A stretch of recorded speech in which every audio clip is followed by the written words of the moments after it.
बिस्मिल्लाहिर्रहमानिर्रहीम। अस्सलामु अलैकुम वरहमतुल्लाहि वबरकातुहू। सिरात मुस्तकीम चैनल में आप तमाम हजरात को मैं खुशामदीद कहता हूँ। एक बड़ी इंपॉर्टेंट न्यूज़ विजिट वीज़े से मुतालिक है। वो तमाम गैर मुल्की अफराद जो कि सऊदी अरब में मौजूद हैं, अगर वो उन्होंने अपनी फैमिली विजिट वीज़े पर बुलाई है तो उसकी एक्सटेंशन यानी उसकी मुद्दत म्याद में बढ़ाने के लिए सऊदी जो जवाज़ात हैं उन्होंने एक अहम एलामिया जारी किया है, जिसकी तफसीलात के मुताबिक ऐसे तमाम गैर मुल्की अफराद जो कि अपनी फैमिली का विजिट वीज़ा एक्सटेंड करवाना चाहते हैं तो लाजमी तौर पर एक्सटेंशन फीस के साथ साथ उन्हें इंश्योरेंस भी लाजमी करवानी होगी, क्योंकि वीज़ा लगने से पहले इंश्योरेंस जो करवाई जाती है इसकी एक्सटेंशन यानी कि इसकी म्याद में विजिट वीज़े में इजाफे के लिए लाजमी तौर पर जवाजात ने एलामिया जारी करके बता दिया है कि अब वो बगैर इंश्योरेंस में के किए उस विजिट वीज़े की म्याद जो कि मैक्सिमम 90 डेज यानी 3 माह होती है, इससे ज़्यादा विजिट वीज़े में इजाफा नहीं होता है। अब वो इंश्योरेंस उसके लिए लाजमी करार दे दी गई है।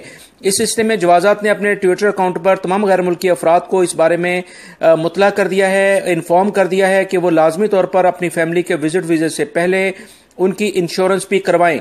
इस सिलसिले में जो इतलात आई हैं कि उसकी फीस जैसे आप जमा कराते हैं तो उसी के साथ ही मेडिकल इंश्योरेंस का एक ऑप्शन आ रहा है, उसके थ्रू आप मेडिकल इंश्योरेंस अपनी फैमिली की एक्सटेंड कराएंगे, तभी ही विजिट वीज़ा भी एक्सटेंड हो पाएगा। ये कुछ अहम इंफॉर्मेशन थी जो फौरी तौर पर मैंने आपसे शेयर कर दी है। मेरी इस वीडियो को लाइक लाजमी करेगा। अस्सलामु अलैकुम।